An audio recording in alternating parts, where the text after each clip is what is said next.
Howdy folks, and welcome back to World of Warships with Rear Admiral Jingles, and this is SOTOS 291193, or just SOTOS, and he is in the British Tier 7 light Crown Colony class cruiser HMS Fiji, the only ship in the Royal Navy to ever bear the name.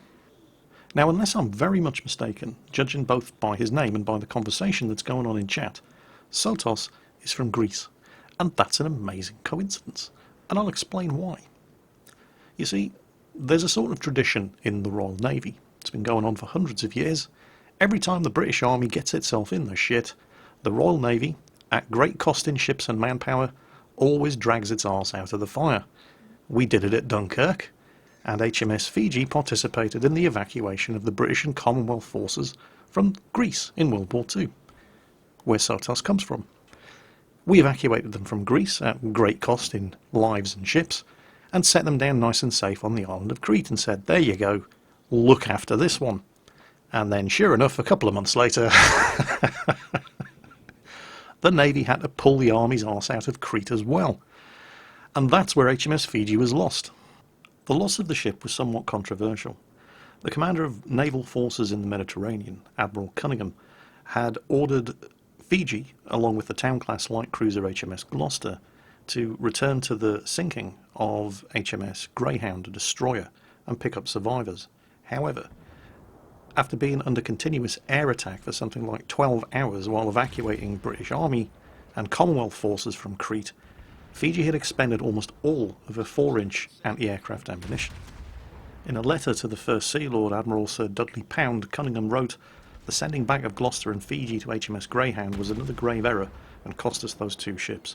They were practically out of ammunition, but even had they been full up, I think they would have gone. The commanding officer of Fiji told me that the air over Gloucester was black with planes." The destroyers HMS Kandahar and HMS Kingston, who accompanied the Gloucester and the Fiji to the wreck of the Greyhound, dropped floats and life rafts and managed to escape, and they returned after dark and picked up over 500 survivors, but 241 men lost their lives in the sinking.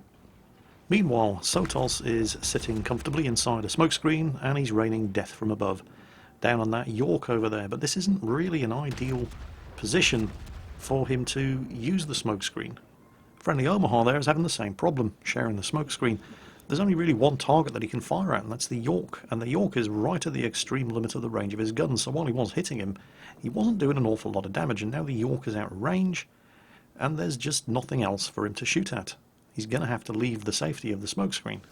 Before he does that, however, he's just going to ripple fire some torpedoes around the side of that island in case that Pensacola blunders into them.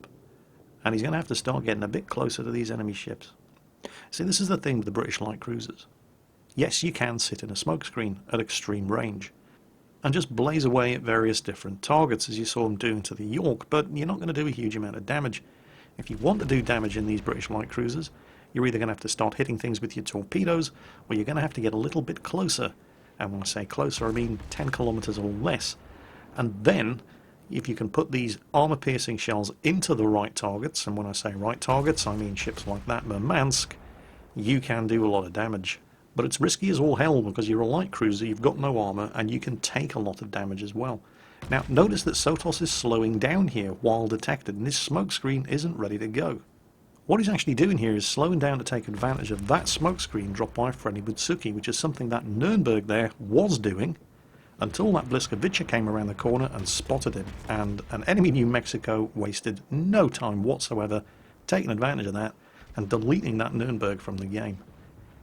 Meanwhile, SOTOS undetected for the moment thanks to the Mutsuki's smokescreen, but enemy ships are firing blind at him, and now he's been spotted again, but his own smokescreen is going to come off cooldown any second now, and this is a much better position in which to be using the Fiji's own smokescreen. Any second now, there it is. SOTOS, your smokescreen's back. You might want to think about using it. There it is. People complain that the British light cruisers are too fragile, that they take far too much damage when they get hit by heavy cruisers or battleships. Well, yes, but they're no different from any other light cruiser in that respect. Tell that to the captain of the Nürnberg who just got deleted by the New Mexico. Tell that to anybody who sails a Phoenix or an Omaha or a Königsberg or a Kirov. British cruisers, on the other hand, get two tools at their disposal to help them deal with that sort of thing that cruisers of other nations just don't get. First, starting at Tier 3, they get access to the damage repair consumable. It's the same consumable that battleships have, so it allows them to recover some of the damage that they take. Now, that's obviously not going to be much use if you just get deleted from the game in exactly the same way that Nürnberg did. But the other tool that they have at their disposal is the smokescreen. It's probably not too far of the mark to think of and play the British cruisers as heavily armed American gunboat-style destroyers that happen to have citadels and don't react very well to getting shot at. American destroyers? Well, no, not exactly, because the British light cruisers have got very good torpedoes as well. Not really so much in the case of the Fiji. The Fiji's torpedo armament is, well, it's a little weak. It has 6 tubes, 3 on each side. But they do have an 8-kilometre range, and they do 14,500 damage per hit, and the torpedoes aren't particularly slow with a speed of 61 knots. They're not as good as the torpedoes that you get on the Japanese cruisers, but they're a damn sight better than the torpedoes that you get on a Soviet or a German cruiser.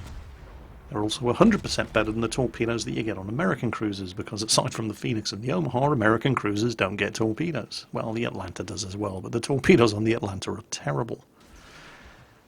This, however, is the moment of greatest danger for Sotos. His smokescreen has expired.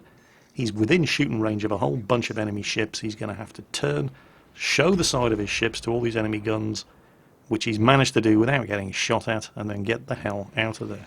Here comes the incoming fire. There are at least 5 enemy ships there, including 3 battleships who are all in shooting range of him, and he is the closest target to them and also the easiest one to damage, and there.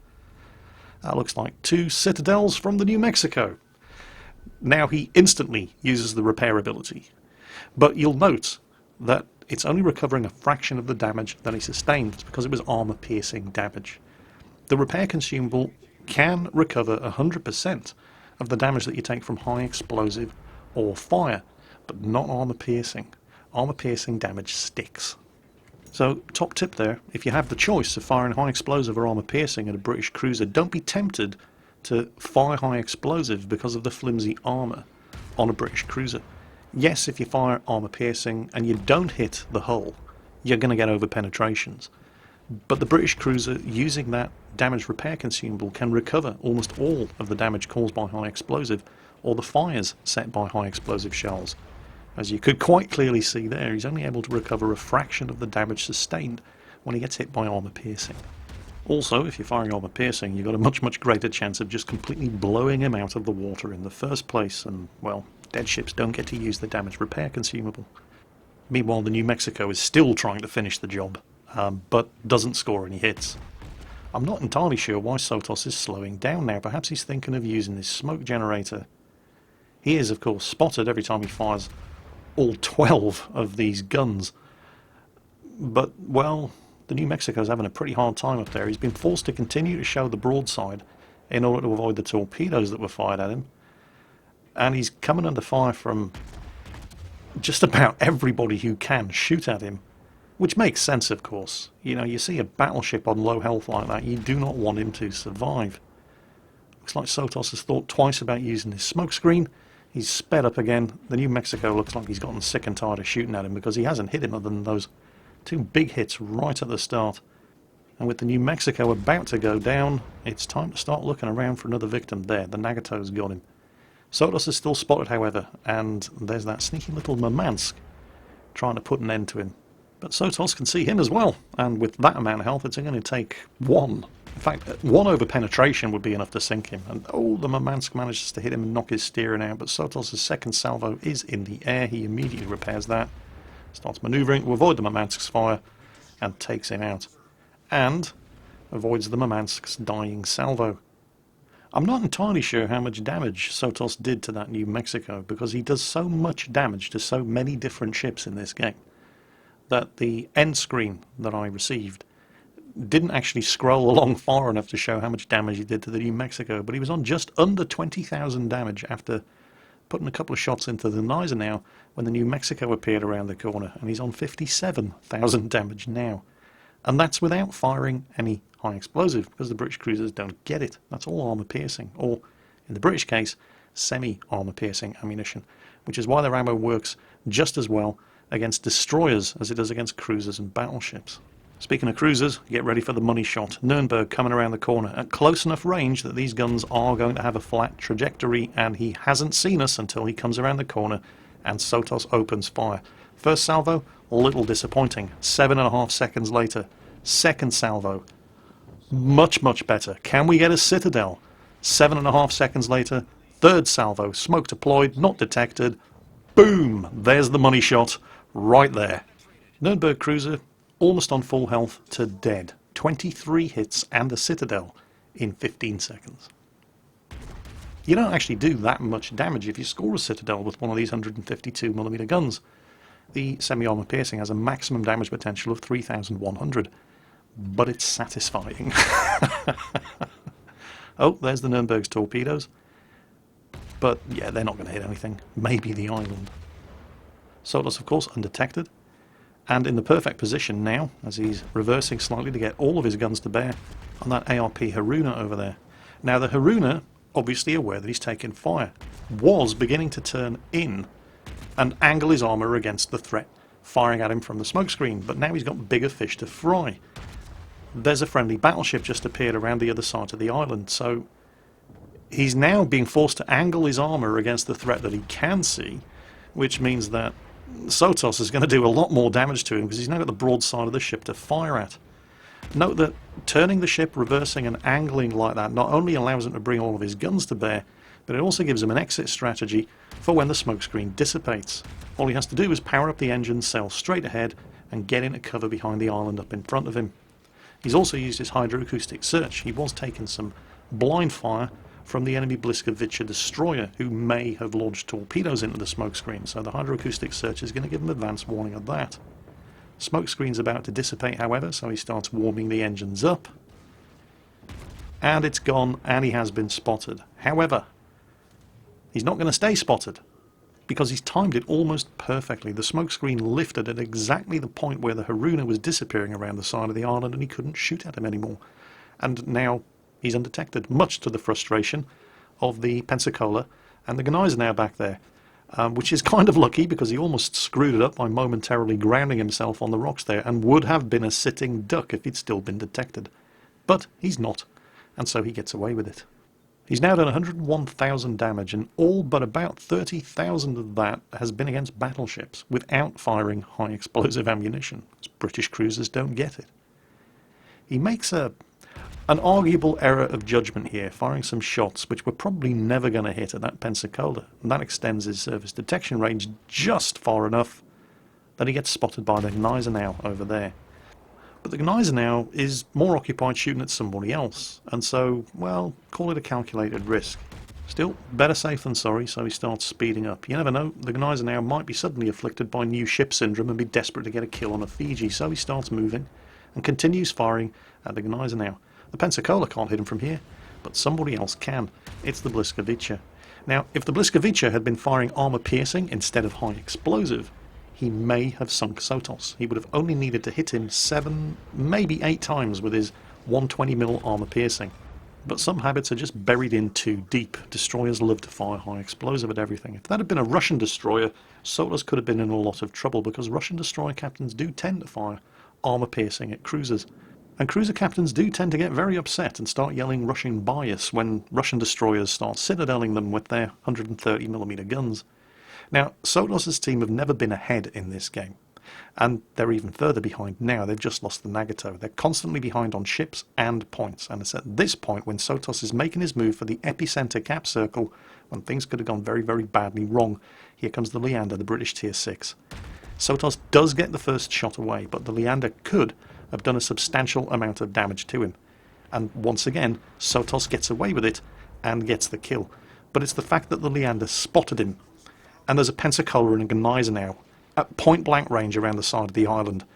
With the Leander dead, he's momentarily unspotted, so these guys can't get a bead on him, and he immediately drops anchor and pops his smoke generator. He's now got a Pensacola broadside on. Not at point-blank range, but close enough. There go the Leander's torpedoes. They're not going to hit anything. He'd anticipated the Leander firing off the torpedoes in a last desperate act, and he popped his hydroacoustic search, saw them coming. They were no threat.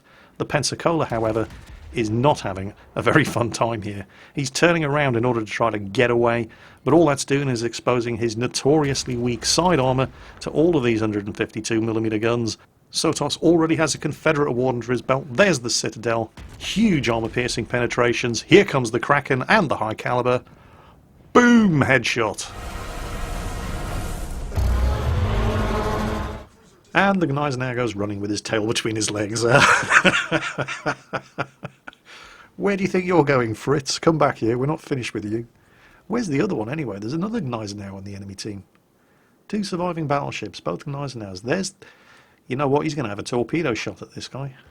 That's why he's revert. There's the other Gneiser now. Right, this is going to be tricky, because... Well, Sotos is inside a smokescreen, so he obviously can't see anybody outside the smokescreen. I'm not sure that his hydroacoustic search has the range to actually pick up that Gneiser now. So with the Dunkirk sneaking in behind the smokescreen as well, that means the Hatsuharu over there is going to have to be the eyes and ears. And I'm not sure he's in the right position to do it. He's probably going to lose sight of, of that first Gneiser now. So Sotos is now sitting here with his big fat arse sticking out of the smokescreen, and it looks like the first pulse of the smokescreen has disappeared. So he's now completely exposed, and yes he is. If this German battleship steams around the corner at a range of about 5 kilometers, so uh-oh. And the Hatsuharu, he's actually coming around this side of the island, so they've now lost sight of both of those German battleships. It looks like the Hatsuharu wants to get a torpedo ambush off against the Gneiser now as well, but because he's come around this side of the island, nobody can see them. Oh crap, there he is. Torpedoes away. Engines up. Move your ass. Guns out. Forward turrets hit the island. Rear turrets, 6 guns do manage to strike home. There's the shots from the Gneiser now. There's the torpedo hits on the Gneiser now. Those were over penetrations. How do you know they're over penetrations, Jingles? Well, he's still alive. Turns. Torpedoes away from the other side, secondaries from the Gneiser now blazing away at him, but it's the Hatsuharu launching torpedoes from within his own smokescreen that gets the kill. The thing is, if it hadn't been for Sotos spotting the Gneiser now coming around the corner, the Hatsuharu wouldn't have had anything to shoot at. Still, you have to admit, the Gneiser now did make a very, very questionable decision there, coming around the corner of the island so close to ships that he had to have known were lying in wait with torpedoes. The second Gneiser now is playing it a bit more cautiously. He's given it a much more wide berth as he comes around the corner of the island, which gives him more space to manoeuvre. The Hatsuharu's got torpedoes away. He's dropped smoke again, but he's taken some secondary battery fire and possibly also some main gun battery fire, so he's almost certainly moving too quickly to stay inside his own smokescreen. Meanwhile, Sotos, he's got an 8-kilometre range on these things. Torpedoes out. His front gun turrets don't quite have a clear line of sight to the Gneiser now, so he starts reversing up. And the Gneiser now has just fired his main batteries, right there, at the Hatsuharu. So that means he's got nothing other than his secondaries to bother Sotos with. And maybe if the Gneiser now had kept going and made it into the smokescreen, he would have been safe. But instead he turns and gives the other side of the ship to the Fiji, and that's kill number 6, and game over. That's over 179,000 damage done in the Fiji. That's over 3,000 base experience. The Hatsuharu didn't have a bad game either. And you can see that the highest scoring player on the enemy team was the New Mexico, so getting the early kill on him was critical to winning this match.